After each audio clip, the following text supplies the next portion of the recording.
Aloha. Hello, hello, hello, hello. Hi, Abby. Abby wins today. She's the first one to say hello. As if it was a contest, right?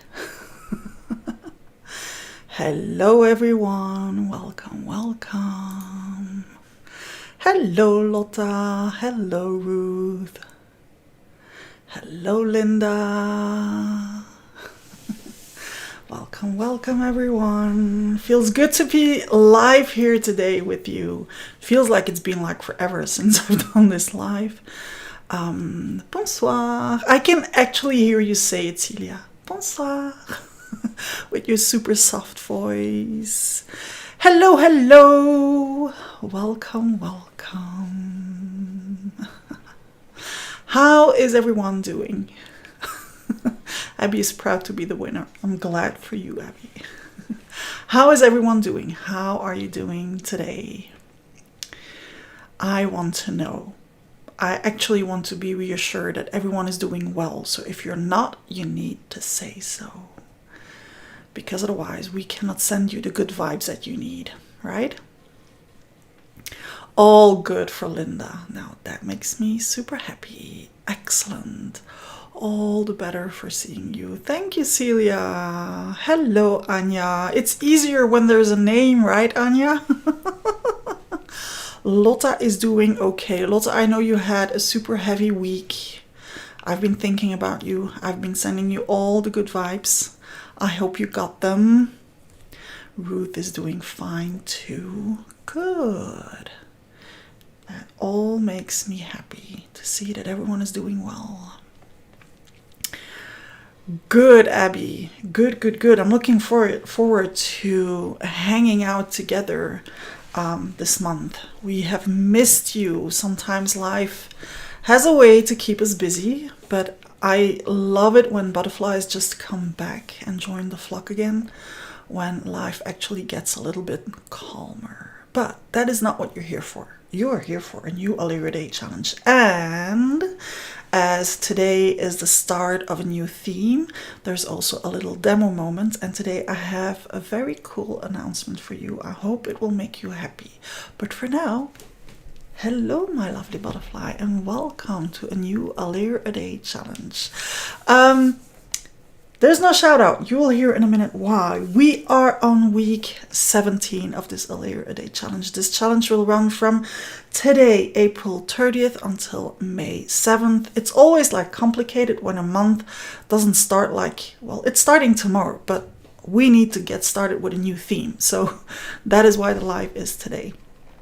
And that new theme, just like last month, was actually suggested by Ingrid. Ingrid, thank you so, so much. That is what is so cool with the members. By the end of the year, when the end of the year comes closer, we start talking about possible challenges for the upcoming year, and then they all get to add ideas into the pond into which I will be drawing from to make up the challenges for the upcoming year. So this one again came from Ingrid, and this month we will be working, it's a brand new one. We have never done this before. Okay, you thought that I was going to say it, didn't you? I need to keep the suspense going up a little bit longer. It's a complete new one. So we are on year 5 of this Allure a Day challenge, and this is one that we have never done before. And that new theme, drum roll, yes, I've been practicing, is language. We will be working around language the entire month. Now for this very first challenge, you know that we will be looking at it from all angles, right? Because that's what we do each and every month. But for this very first one, I thought we need to go back to the roots and to where it starts.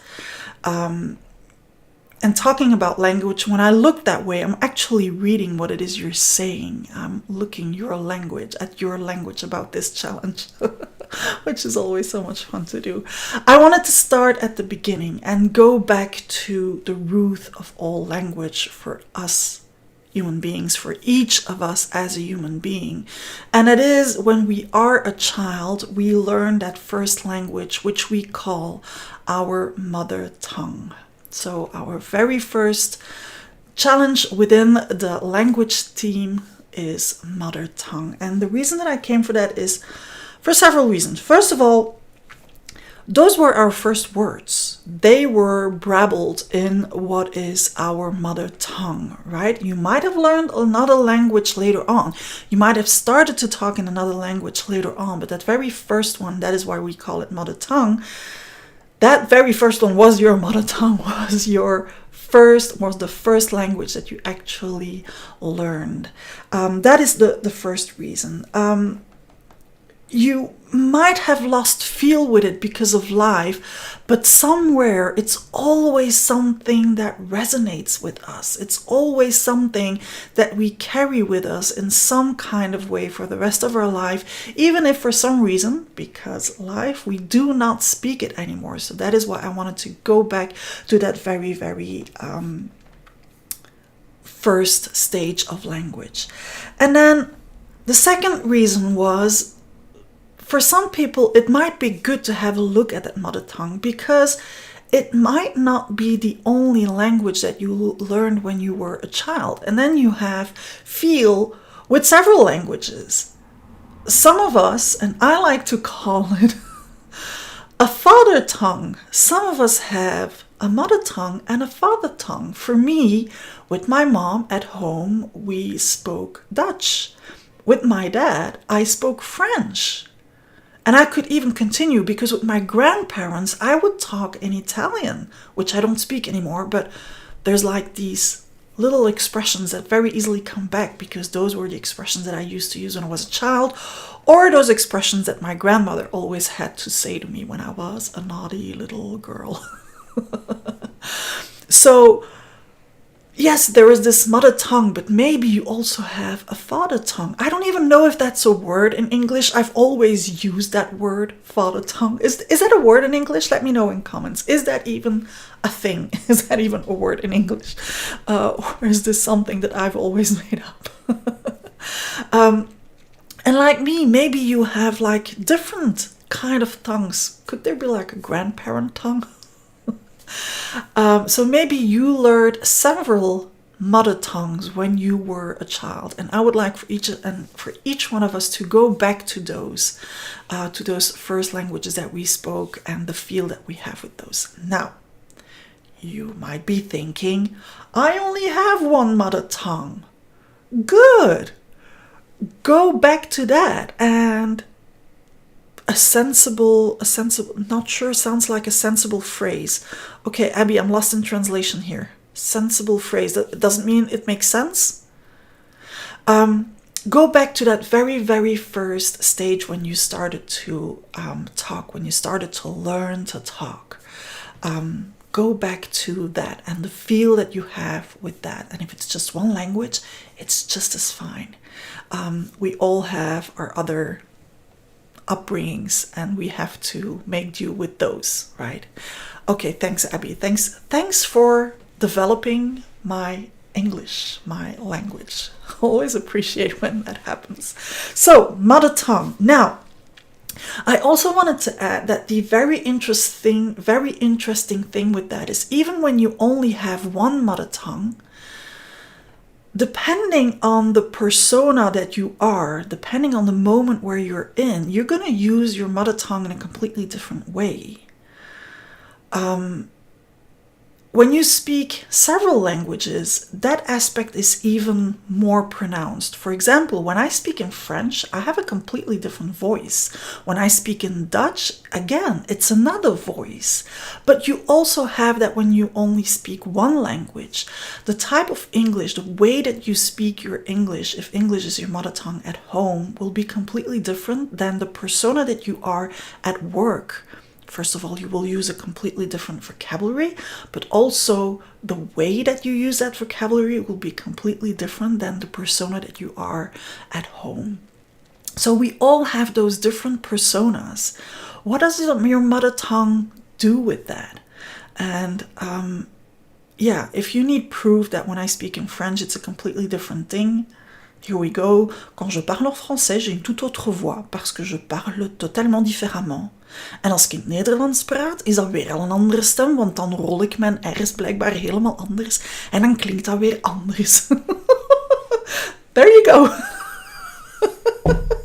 You're probably like, what is she saying? I'm just saying that, yes, it does sound completely differently when I speak in French or in Dutch or in English. So, how does these persona thingy things play with your being? How does it make you act differently because you're using that different type of language? What does it all do with you? That is what I would like us to ponder on this week. There she is, the star of the week, Ingrid, who came up with our language challenge. Hello Ingrid, bienvenue. Notre premier challenge, c'est la langue maternelle. Tout ça grâce à toi. So just saying that our first challenge is mother tongue and that it's all thanks to her. So a little bit more French here. So that's a first challenge. That's already a mouthful, isn't it? Mother tongue. It sounded so simple when I wrote out that challenge, like mother tongue. Yeah, good one. But then when I started to think about it, there's so much that comes into it. And this is just the first week. Hold on to your pencils till you see what we have coming up next. But I promised you an announcement today. And yes, I still have a demo ready for you. So I hope you had a cup of coffee or tea ready next to you. Cheers. Yeah, I'm making this last a little bit longer before I go into the announcement that I have for you.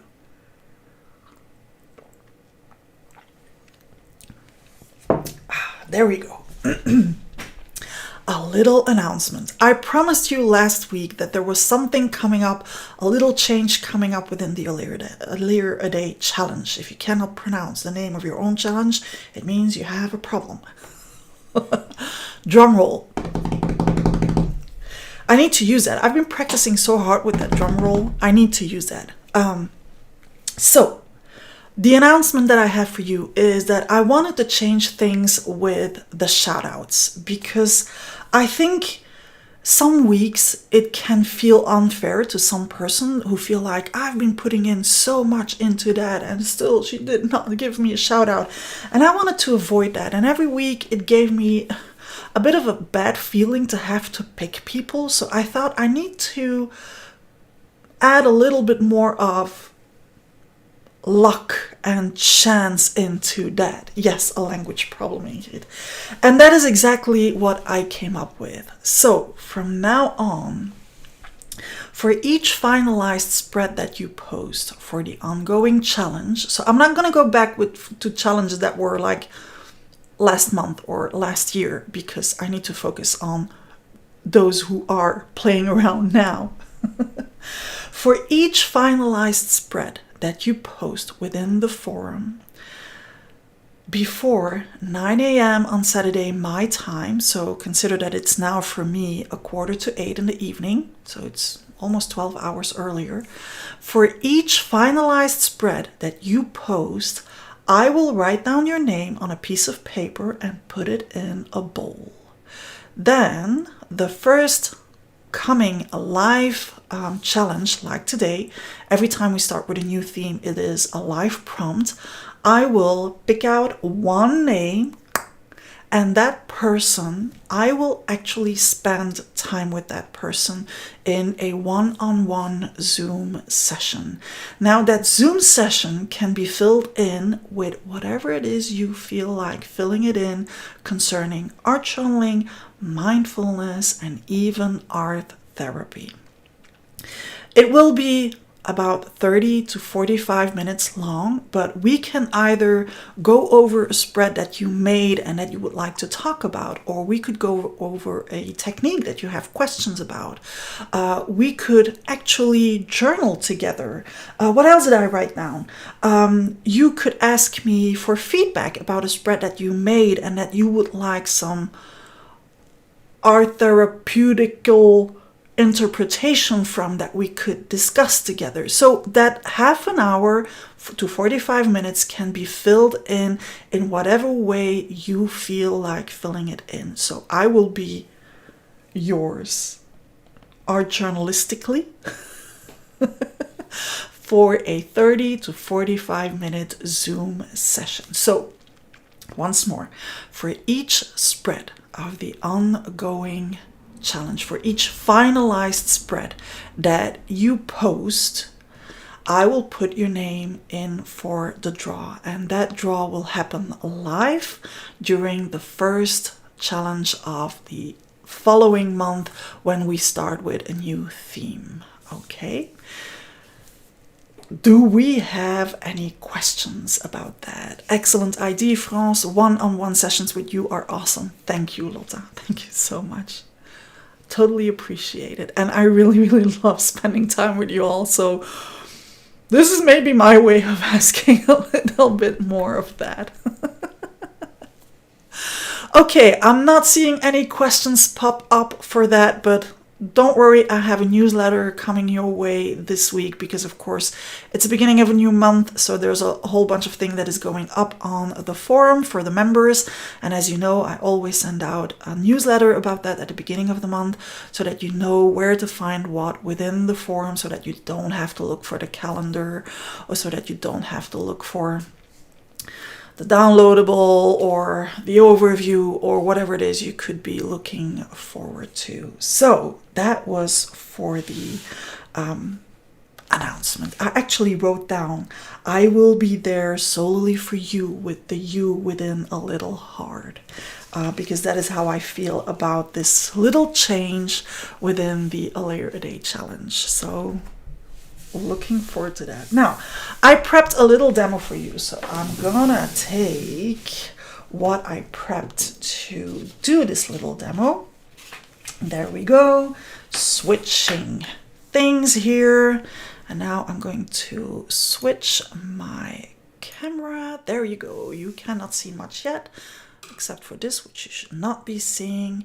And now I can go back here so that you can actually see what it is I have prepped for you. So I took out this stencil of mine, which is the FP, and I need to read the number 229. There's paint on there, so it's making it hard to read. So this is my Paper Artsy PS229, which of course matches some stem sets of mine. And I wanted to show you a fun little thing with these together with my all-time favorite water-soluble charcoal pencil. So normally a charcoal pencil is not water-soluble because charcoal is basically burned wood.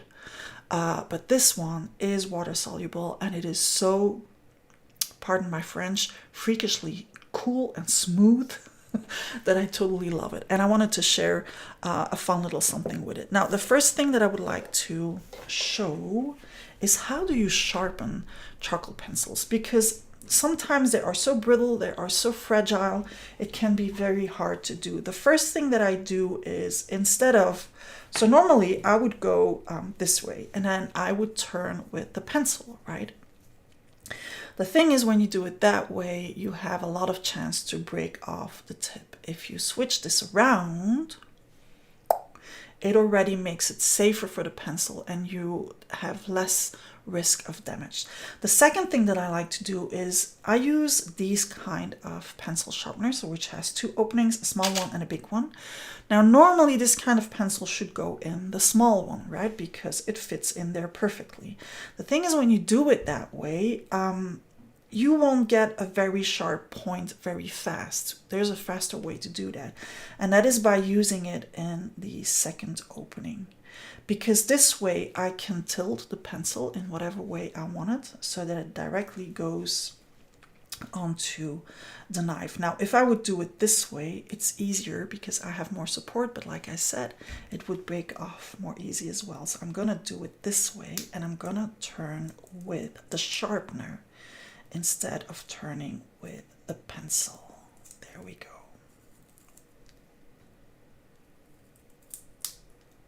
and this way. Now, this one has been suffering. Apparently it fell on the floor, but this one is still holding on. It's just the wood that is breaking off. So I'm gonna have to be even more careful. And now because of this, I am going to switch it around because I need to be in full control of what is happening here and really just sharpen the charcoal and stay away from the wood for a little while. So I'm not really sharpening it, I'm just making a tip again at the very, very top of the pencil. So I'm really tilting it.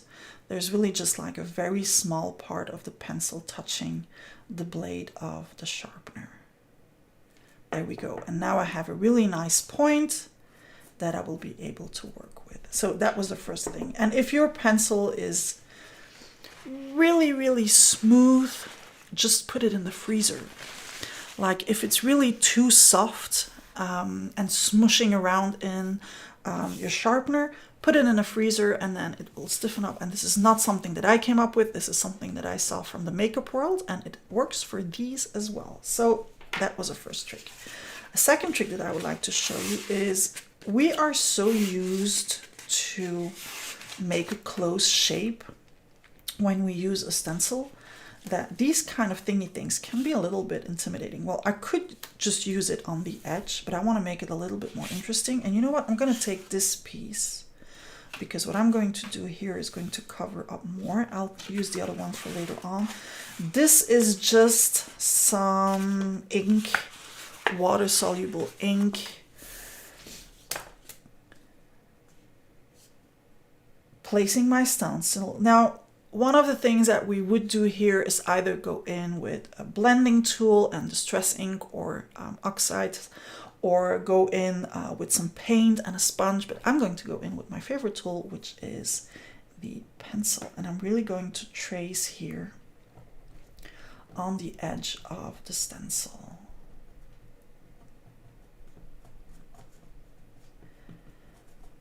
Now this one is a really well, it's a puzzle, so it is a jigsaw, right? I mean, no straight lines here, so there we go. Just quickly going all the way around, making sure that I have like a nice black line. Let's connect the edges.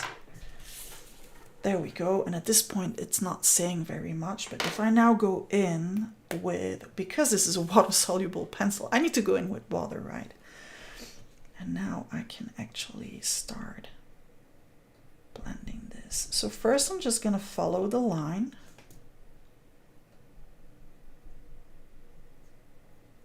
But then I'm going to pull this, and I need more water for that in my pencil.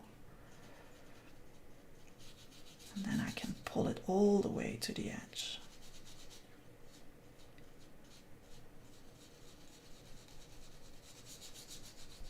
And the more I go to the edge, the more water I will have, while here I will have more of that black goodness. And that is what will make that contrast so interesting. If the contrast is not intense enough, just place your stencil again and scribble some more with your pencil and then pull it with the water. And really trying to have something that is very smooth. You know I like my blendings, right?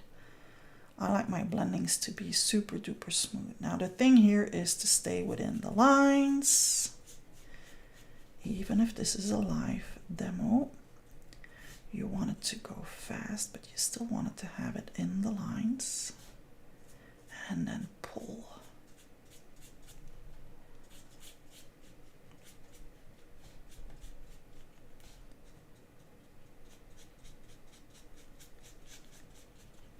Now, I think you can understand where it is I'm going with this. I'm not going to do the entire line because I have more to show, obviously. But there you go. And this can really make for a very dramatic accent on a spread instead of having something that is completely covering up, because I can still see all the colors that I have underneath. I can do this very soft and dreamy watercoloring effect with the black mixing in with the colors underneath. So this is one way of doing this, but then there's an even more interesting way, and I need to clean my water-soluble pencil. Look what I got. I got a new Giant's handkerchief. Yes, the other one got tossed in the bin because it was like, there was no way that I was going to continue to use that. It really looked, like I said, like a Giant's handkerchief. Now, for this one, I'm gonna need something to put some paint on. So let's quickly stick this little thingy thing down. Yeah, that's an itty bitty tiny piece, but that will do. Now I'm going to do the same thing, but before I go in with my pencil, I'm going to prep some paint.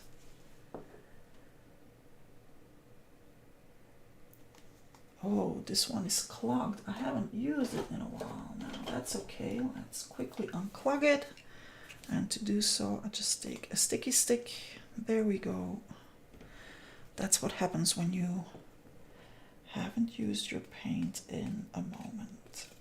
Now, I don't need much of this one because it's a very intense color. And again, you know I like my gradients, right? So I'm using paints that will allow me to do just that. The day that I come on here and do something without a gradient, you need to worry. You need to ask who that person is that is doing that demo for you, because that would not be me.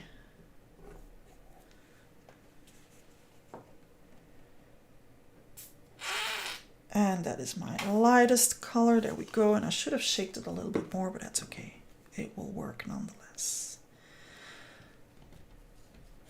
Which side is more interesting? Let's keep this one as it is because it's cooler to look at, and I'm gonna use this side. So I'm basically going to repeat what I just did with the pencil, except that this time first, I'm starting with a dark paint.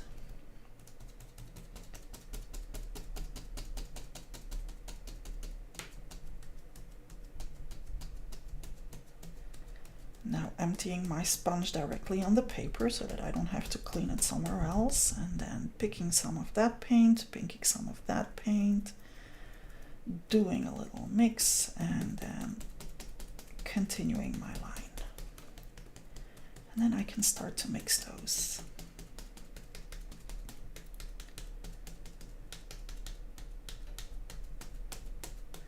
Now, the difference with this technique with the first one that I showed you is that obviously here I'm covering everything up. So if you have a nice background that you don't want to cover up, this technique is not what you want to do. Because obviously those yummy colors that are underneath are now entirely gone. And then just for the sake of doing it, I'm going to add a little bit of that lightest color. You all know how to do a gradient now. If you don't, I even have a gradient video on my YouTube channel where showing how to create different types of gradient is the only thing I do in that entire video. So this is just a quickie to have something to work on. There we go. It's a more or less gradient. I should not have let go of my sponge there. Like so. Now I'm very quickly going to heat set this, and oh, this is already making me happy. But we're not there yet. We're not there yet. This is just the start, right? Because we can make this even more interesting.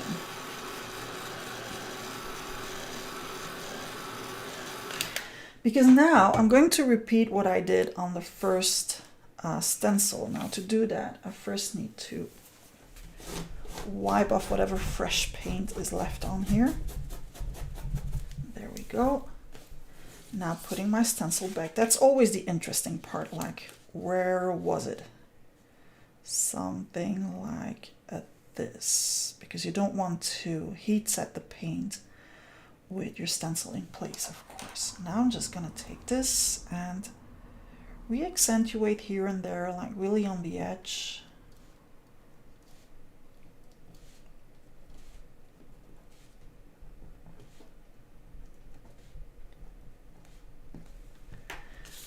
And now again, I'm going to blend with water, because this is a water-soluble pencil, and that's gonna add even more depth to what it is I have going on here.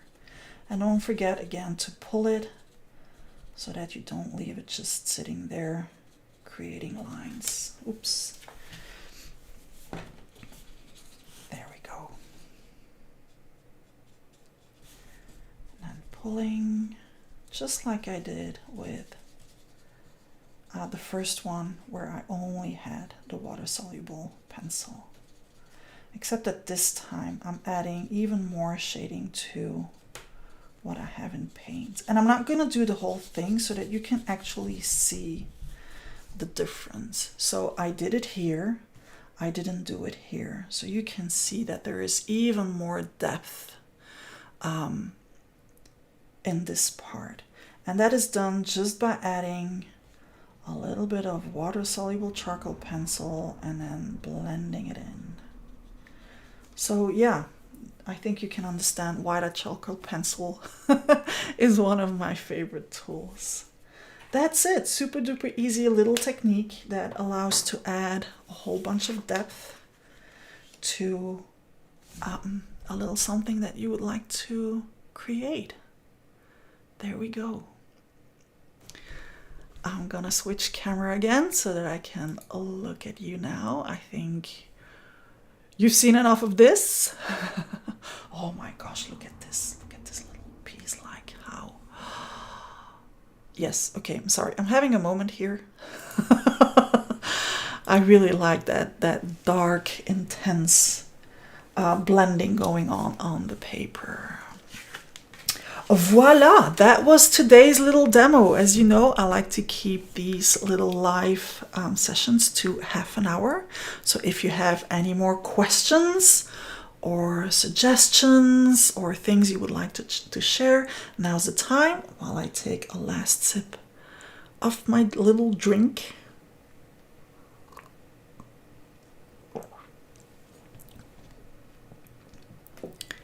Thank you, thank you. Such cool reactions. Thank you so much, everyone. You're welcome. So I'm looking forward to see all your spreads on the forum. Just a little reminder, this week we're talking about mother tongue. Yes, it's in my handmade cup, Celia.